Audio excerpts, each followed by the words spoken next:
दोस्तों कहते हैं ना, जब कोई भी इंसान गलत तरीके से धन अर्जित करता है तो वो जो धन रहता है वो गलत तरीके से ही उसके हाथ से निकल जाता है, यानी कि उसके हाथ से फिसल जाता है। दोस्तों यह बात बिल्कुल ही सत्य है। दोस्तों आज की जो ये घटना है कुछ इसी पर केंद्रित है। दोस्तों 3 जून सन 2013 पंजाब की राजधानी चंडीगढ़, और दोस्तों उस चंडीगढ़ का पौज इलाका सेक्टर 24, दोस्तों उसी सेक्टर 24 का पौज आलीशान बंगला, दोस्तों उसी बंगला में आए दिन पार्टी का आयोजन होते रहता है। दोस्तों उस पार्टी में तकरीबन 6 से 7 खूबसूरत महिलाएं आपस में पार्टियां करते रहती है। दोस्तों अब उसमें से 6 से 7 जो महिलाएं होती है वो बेहद ही खूबसूरत की बला रहती है। दोस्तों वो महिलाएं आपस में ढेर सारा ड्रिंक्स का भी यूज करती है। दोस्तों ये जो पार्टी रहती है रात के तकरीबन 11 से 11:30 बजे तक चलते रहती है। दोस्तों जिसके बाद उस पार्टी में से 5 महिलाएं अपने अपने घर के लिए वहां से निकल जाती है, लेकिन अब उस आलीशान बंगला में सिर्फ 2 महिलाएं बचती है। दोस्तों जिसके बाद से एक खूबसूरत महिला दूसरी महिला से कहती है क्या उसे बुलाया जाए, जिस बात पर जो दूसरी महिला रहती है अपने पास से फोन निकालती है और वो अनजान व्यक्ति के पास फोन कॉल लगा देती है। अब दोस्तों तकरीबन आधे घंटे के बाद सामने एक अनजान व्यक्ति होता है जो कि बिल्कुल दैत्य आकार का एक काला हवसी होता है। दोस्तों दरअसल वो जो व्यक्ति होता है वो नाइजीरियन मूल का होता है। दोस्तों वो व्यक्ति जब इस दोनों खूबसूरत महिला को सामने पाता है तो अंदर से बेहद ही प्रसन्न हो जाता है। अब दोस्तों वो जो नाइजीरियन मूल का जो काला निवासी रहता है दरअसल अपने साथ कुछ सफेद एक सामान लेकर आया हुआ था। दरअसल अब वो दोनों महिलाओं को वो जो सफेद कलर का कुछ रहता है उसे दे देता है। दोस्तों जिसके बाद ये दोनों महिलाएं अपने नाक से उस सफेद कलर का जो चीज रहती है उसे सूंघती है और भी ज्यादा मदहोश हो जाती है। दोस्तों जिसके बाद ये दोनों खूबसूरत महिलाएं बेसुध हो जाती है। इधर जो ये नाइजीरियन मूल का जो आदमी होता है यानी कि वो काला हबसी होता है, अब वो ड्रिंक्स का आनंद लेने लगता है। दोस्तों तकरीबन 15 से 20 मिनट के बाद दोनों महिलाएं जैसे बेसुध हो जाती है। ये जो नाइजीरियन मूल का काला हबसी होता है इन दोनों महिलाओं को अपने कंधों पर उठाता है और ले जाकर बेड पर पटक देता है। दोस्तों जिसके बाद ये नाइजीरियन मूल का जो काला हबसी होता है दोनों महिलाओं के तन पर से एक एक कपड़ा उतार देता है। दोस्तों इस दोनों के साथ छेड़छाड़ करना शुरू कर देता है, जिसके बाद दोनों महिलाएं जो होती है वो भी काफी ज्यादा गर्म हो जाती है। दोस्तों जिसके बाद वो जो नाइजीरियन मूल का काला हबसी होता है रात भर बारी बारी से उस दोनों खूबसूरत महिलाओं के साथ अपना टाइम स्पेंड करता है। दोस्तों इधर जो दोनों महिलाएं रहती हैं उन दोनों महिलाओं को इस काला हबसी यानी कि इस काले व्यक्ति का चस्का लग चुका था। दोस्तों 3 से 4 महीने तक तो ये सिलसिला ऐसे ही आम तरीके से चलते रहता है, लेकिन एक दिन जो काला हबसी होता है यानी कि वो जो नाइजीरियन मूल का व्यक्ति होता है इन दोनों महिलाओं के साथ कुछ ऐसा कर देता है कि किसी को अपने कानों पर यकीन नहीं होता है, पूरा चंडीगढ़ हिल जाता है। तो आइए दोस्तों विस्तार से जानते हैं हम इस कहानी में कि आखिर वो जो नाइजीरियन मूल का वो जो काला हबसी होता है आखिर उन दोनों खूबसूरत महिलाओं के साथ ऐसा क्या कर देता है। दोस्तों बस इस कहानी में आप हमारे साथ अंत तक जरूर बने रहिए, वाकई ये कहानी बहुत ही इंटरेस्टिंग होने वाली है। दोस्तों कहानी की शुरुआत करने से पहले बस आपसे वही रिक्वेस्ट है कि अगर आप हमारे चैनल पर पहली बार आए हैं तो चैनल को जरूर सब्सक्राइब कर दें, और वाकई ये वीडियो आपको पसंद आए तो इस वीडियो को जितना हो सके लाइक एवं शेयर कर दें। दोस्तों आज की जो हमारी इस कहानी की शुरुआत होती है दरअसल हरियाणा, और हरियाणा का एक शहर लगता है पंचकुला। दोस्तों उसी पंचकुला का रहने वाला एक रईस घर का व्यक्ति जिसका नाम गुरप्रीत होता है। दोस्तों गुरप्रीत का हैंडलूम का बहुत सारा फैक्ट्रियां होती है, यानी कि वो काफी ज्यादा पैसा कमा रहा होता है। दोस्तों उसकी एक इकलौती बेटी होती है जिसका नाम हनीप्रीत होता है। दोस्तों उस हनीप्रीत जो लड़की होती है उसकी उम्र महज 17 से 18 साल के आसपास होती है। दोस्तों वो MBA का पढ़ाई कर रही होती है। अब इधर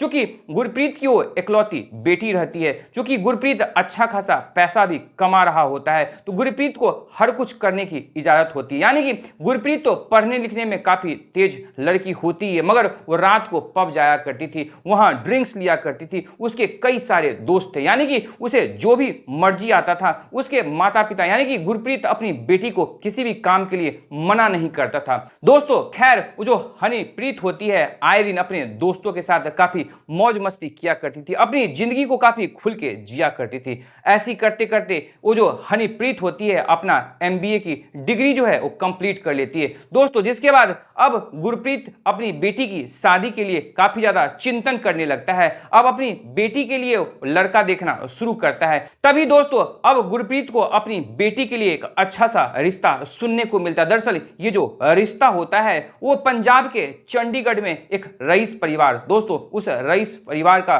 जो लड़का होता है जिसका नाम शरणप्रीत होता है। दरअसल शरणप्रीत भी अच्छा खासा बिजनेसमैन होता है। दरअसल उसके मोटर पार्ट्स के बहुत बड़ी फैक्ट्री होती है जहां से वो अच्छा खासा पैसा कमा रहा होता है। अब दोस्तों इधर जो गुरप्रीत नाम का जो व्यक्ति होता है अपनी बेटी हनीप्रीत के रिश्ते की बात को लेकर वो सीधे पंजाब के चंडीगढ़ के उस परिवार यानी कि वो जो शरणप्रीत के यहाँ पहुंच जाते हैं। अब दोस्तों जैसे गुरप्रीत शरणप्रीत को देखते हैं पहली ही नजर में उसे पसंद कर लेते हैं। दरअसल जिसके बाद अब गुरप्रीत अपनी बेटी हनीप्रीत को उस लड़के शरणप्रीत का जैसी फोटो दिखाया जाता है, इधर जो हनीप्रीत भी रहती है वो पहली नजर में उस शरणप्रीत को पसंद कर लेती है दोस्तों। जिसके बाद अब कुछ ही महीनों के बाद में इन दोनों को काफी धूमधाम से शादी करा दी जाती है दोस्तों। तकरीबन 3 महीने का वक्त बीतता है इन दोनों के पति पत्नी के रूप में। जैसे 3 महीनों का वक्त बीतता है वो जो हनीप्रीत होती है अपने पति उस शरणप्रीत से नाखुश रहने लगती, क्योंकि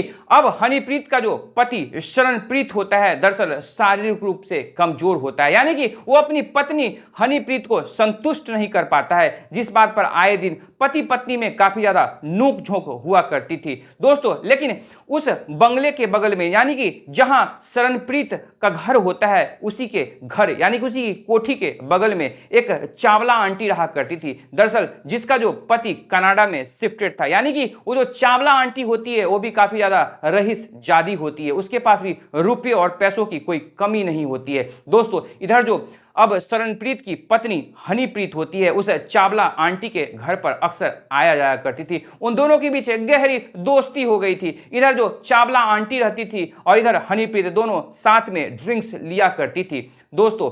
ऐसे ही तकरीबन 15 से 20 दिन का वक्त गुजरता है। अब एक दिन जो चावला आंटी होती है उस हनीप्रीत से दरअसल पूछती है कि तुम्हारा जो पति शरणप्रीत है क्या तुम्हें संतुष्ट कर पाता है, जिस बात पर जो हनीप्रीत होती है वो चावला आंटी से, चूंकि वो नशे में तो मदहोश रहती है, वो कहती कि नहीं मेरा जो पति शरणप्रीत है वो शारीरिक रूप से कमजोर है, वो मुझे शारीरिक तरीके से संतुष्ट नहीं कर पाता है दोस्तों। जिसके बाद जो चावला आंटी होती है वो कहती है कि दरअसल मैं तो इस लफड़ों में पड़ती ही नहीं हूं, दरअसल मैं एक व्यक्ति को पाल रखी हूं, जब भी मुझे अपना टाइम स्पेंड करना होता है तब वो जो व्यक्ति है वो मेरे पास आता है और मुझे खुश कर देता है। अब दोस्तों यहीं से जो हनीप्रीत होती है उसके भी मन में कुछ ख्यालात जन्म लेने लगते हैं। खैर वो चावला आंटी से खुलकर कुछ बताती नहीं है, लेकिन दोस्तों ऐसे ही 2-3 हफ्तों का वक्त निकल जाता है। अब एक दिन चावला आंटी के साथ ये जो हनीप्रीत होती है वो ड्रिंक्स का यूज कर रही होती है, वो दोनों मिलकर ढेर सारा ड्रिंक्स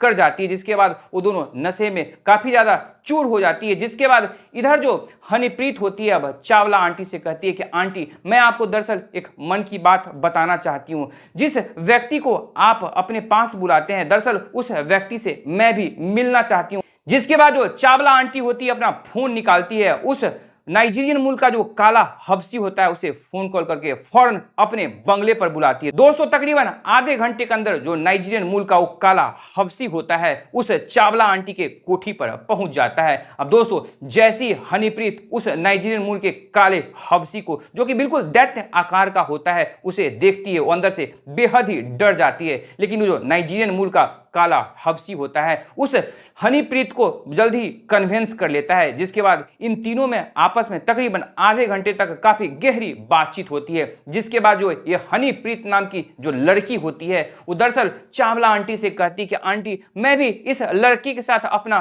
टाइम स्पेंड करना चाहती हूं। जैसे ही ये बात वो काला हबशी सुनता है, उस हनीप्रीत को एक अलग वाले कमरे में लेकर चला जाता है और दोस्तों फिर उसे वो अपने कंधे पर उठाता है और जबरन तरीके से उसे बेड पर पटक देता है और जिसके बाद उस हनीप्रीत के तन से एक एक करके कपड़ा उतारना शुरू कर देता है दोस्तों। जिसके बाद वो हनीप्रीत के साथ छेड़छाड़ करना शुरू कर देता है। अब थोड़ी देर बाद में हनीप्रीत नाम की जो लड़की होती है उसे भी उसके छेड़छाड़ करना उसे पसंद आने लगता है दोस्तों। जिसके बाद जो नाइजीरियन मूल का काला हबशी होता है वो बिल्कुल क्रूर तरीके से उस हनीप्रीत के साथ टाइम स्पेंड करना शुरू कर देता है, जिससे कि हनीप्रीत की चीखें निकल जाती है। जिसके बाद जो कि चावला आंटी होती है दौड़ी दौड़ी उस कमरे में पहुंचती है और उस नाइजीरियन मूल के निवासी यानी कि उस काला हबशी से कहती है कि तुम ऐसा मत करो। लेकिन खैर उस रात तो जैसे तैसे करके वो जो नाइजीरियन मूल का काला हबशी होता है उसके साथ अपना टाइम स्पेंड कर लेता है।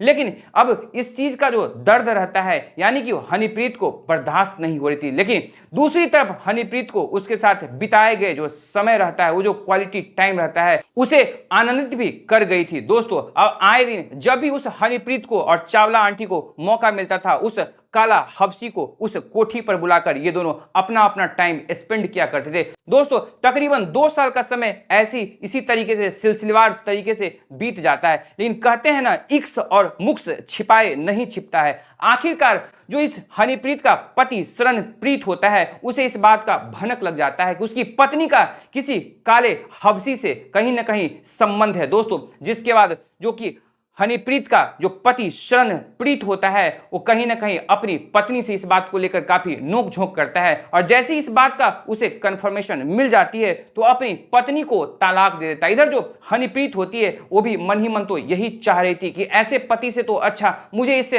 तलाक ही मिल जाए दोस्तों। तकरीबन 6 महीने के अंदर में इन दोनों के बीच तलाक हो जाती है। जिसके बाद जो ये हनीप्रीत होती है वापस से हरियाणा के पंचकुला अपने माँ बाप के पास जाकर शिफ्ट हो जाती है और तकरीबन 1 साल बाद दोबारा से इस हनीप्रीत की दूसरी शादी हो जाती है और आज के दिन ये जो हनीप्रीत है अपने दूसरे पति के साथ लंदन में शिफ्ट हो चुकी है, काफी मस्ती से अपनी आगे की जिंदगी जी रही है। तो दोस्तों यह थी पूरी कहानी। हम उम्मीद करते हैं कि इस पूरी कहानी को सुनने के बाद इस कहानी के बारे में आप अपनी राय जरूर हमारी इस कहानी के कमेंट बॉक्स में साझा करेंगे। तो दोस्तों फिर मिलेंगे एक नई कहानी में एक नई उम्मीद के साथ। तब तक आप अपना ख्याल रखें, अपनों का ख्याल रखें, हर संभव दूसरों की जरूर मदद करें, क्योंकि यकीन माने आज आप किसी की मदद करेंगे कल को आपको भी किसी न किसी की मदद जरूर मिलेगी। तब तक सतर्क रहें, सुरक्षित रहें। जय हिंद, जय भारत।